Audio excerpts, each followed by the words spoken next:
He laughed in their faces as they mourned their son, mocking their pain with every cruel smirk. 18-year-old Seandell Jackson thought his arrogance would defy justice itself. But when Milwaukee County Judge Rebecca Dallett's gavel fell with a life sentence, his laughter turned to pure rage, igniting a courtroom brawl that shocked America. Have you ever wondered if true evil walks among us in your own neighborhood? Do you know someone capable of this level of cruelty? Has your community ever been rocked by violence this senseless? This is the chilling story of a teen killer whose remorseless taunts in court led to complete chaos. Jackson murdered an innocent college student during a robbery gone wrong, then fled to Mississippi like a coward. When he finally faced justice, his reaction left everyone speechless.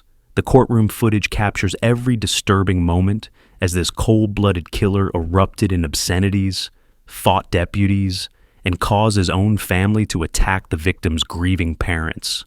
Don't let this horrifying case vanish into the void where forgotten crimes are buried. Share this video and subscribe so you never miss the truths mainstream media refuses to confront. Be part of a community that demands justice. Or tell us in the comments why you'd rather look away from the brutal reality unfolding on our streets daily. Nathan Potter was everything Seandell Jackson was not. At 21 years old, this University of Wisconsin-Milwaukee film student represented hope, creativity, and a bright future ahead. Nathan lived for his passion, studying the arts and chasing his dreams of working in the movie industry. Friends and family described him as gentle, quiet, and incredibly loving. He was the kind of young man who brought light into every room he entered. Nathan called the River West neighborhood home, living just about a mile west of the UWM campus in a modest apartment on North Dousman Street. Like most college students, he was struggling financially, working hard to pay for his education and build a career in film. On the night of July 6, 2009, Nathan had been out at a local bar, probably unwinding after another long day of classes and work. He had two younger siblings who absolutely adored their big brother. His 13-year-old sister, Sarah, looked up to him, and his 11-year-old brother, David, who has autism, found comfort and security in Nathan's presence. Their parents, John and Denise Potter, had raised 3 children who embodied everything good about family values and working toward their goals. Nathan Potter never hurt anyone, and he never committed violent crimes or terrorized his community. Seandell Jackson was born in 1990 and grew up on Milwaukee's toughest streets. Raised by his single mother, Rashette Jackson, he never knew his biological father and lived surrounded by poverty and violence. Early in his life, Jackson lost a mentor to murder, an event that pushed him further toward criminal activity instead of steering him away from it. By the age of 18, Jackson had already built himself a criminal record. He faced multiple arrests for resisting police officers and carrying concealed weapons illegally.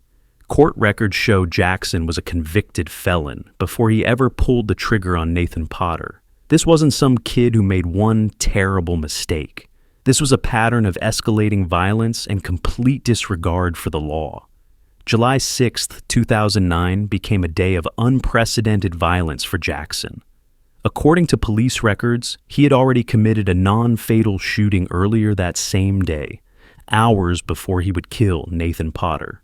Jackson was actively hunting for victims throughout Milwaukee that day, looking for people to rob and hurt. The fact that he shot 2 different people in one single day shows the level of dangerous violence this teenager was capable of.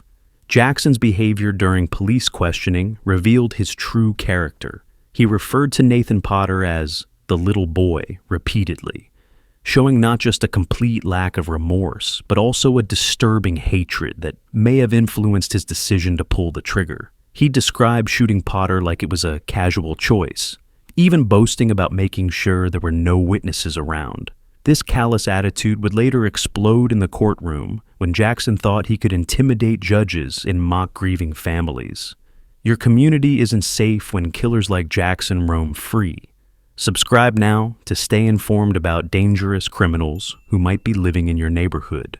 That evening, Nathan Potter left the local bar and began walking home to his apartment on North Dousman Street. He had no idea that Jackson and his 20-year-old accomplice Derek Thomas were actively hunting for victims in his neighborhood.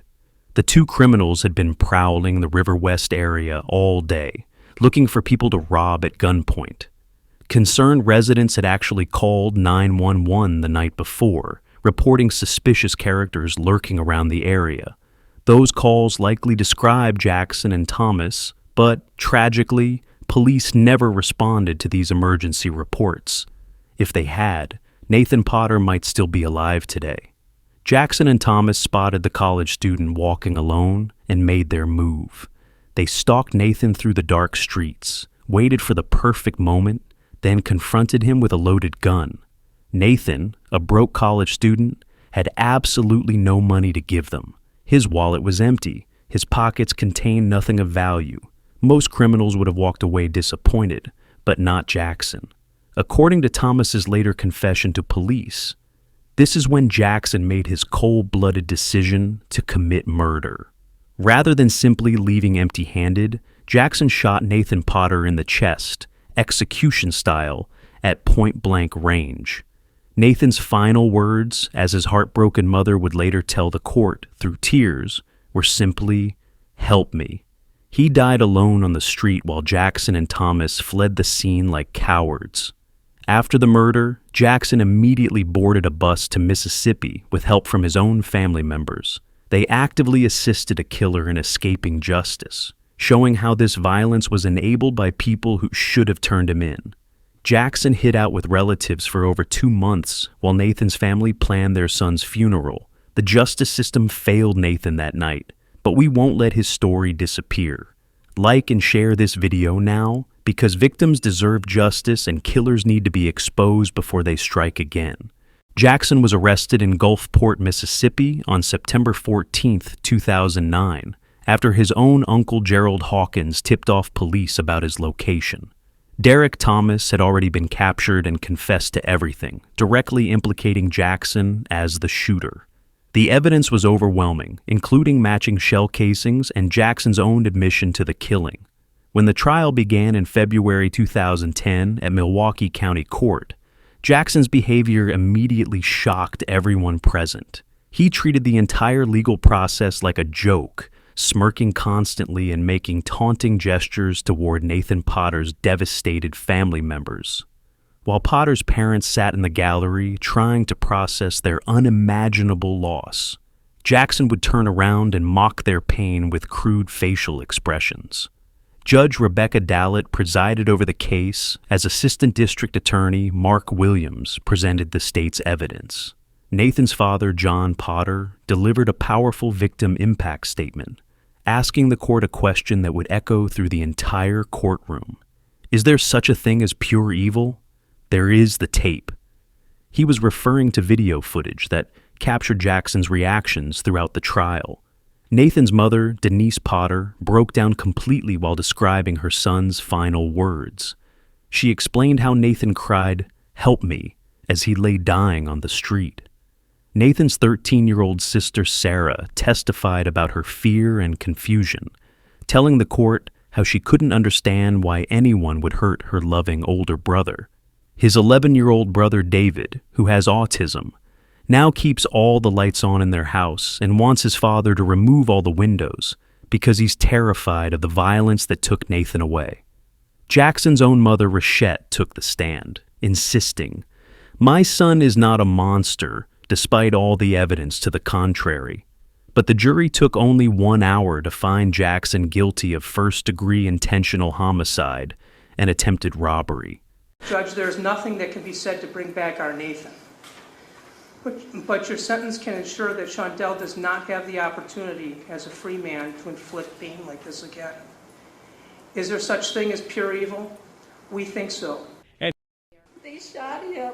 They dragged him and kicked him to the curb. My son, my God-loving boy. What kind of people do this? But evil people.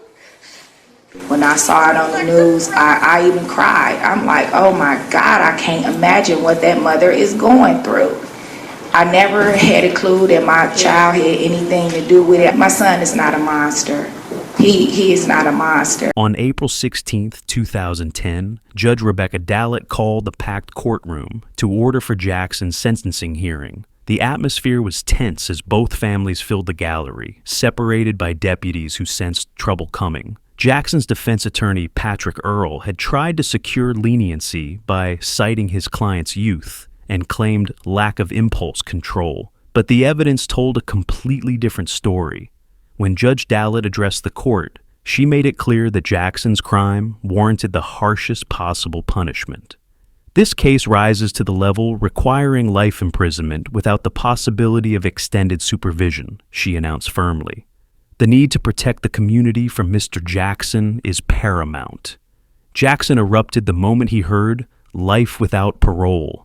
He jumped up from his chair and unleashed a torrent of obscenities directly at Judge Dallett, screaming profanities that cannot be repeated on this channel. 3 deputies immediately rushed toward him, but Jackson wasn't going down quietly. Milwaukee Police Detective James Hutchinson joined the deputies as they tried to wrestle Jackson to the courtroom floor. Jackson fought back violently, kicking and swinging at the officers while continuing to scream threats and curses.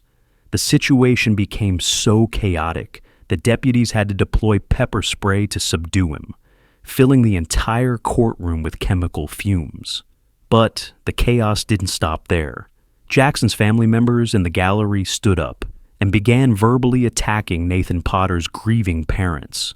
One woman screamed, "I hate you," directly at John and Denise Potter while they held each other and wept. Another family member shouted, "God's the judge," toward the heartbroken parents who had just watched their son's killer receive justice. The entire courtroom brawl was captured on video, creating footage that would be played on news stations across the country. Jackson's violent outburst and his family's hostile behavior toward the victims became a perfect example of how some criminals show zero remorse even when facing appropriate punishment. Life and the need to protect the community, which I also fear for with Mr. Jackson being out in the community. I am going to go ahead on count 1, the first-degree intentional homicide conviction, and I am going to sentence Mr. Jackson to life imprisonment without possibility for extended supervision. I know that that is something that is reserved for the most serious of cases, and I believe that this case rises to that level.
Jackson's uncle Gerald Hawkins became the hero in this story by turning his own nephew into police. Despite facing threats from family members who called him a traitor, Hawkins stood firm in his decision. In a rare interview, he told reporters, "You just can't take nobody's life. That's just wrong. I did the right thing, and nobody can make me change that." Derek Thomas, Jackson's accomplice, received 12 years in prison, plus 8 years of extended supervision for his role in the murder. The lighter sentence reflected his status as a follower rather than the shooter. These killers walk among us every single day, and they're not going anywhere. Subscribe now before another family gets destroyed by killers who think violence is acceptable. What shocked you most about Jackson's behavior? Tell us in the comments.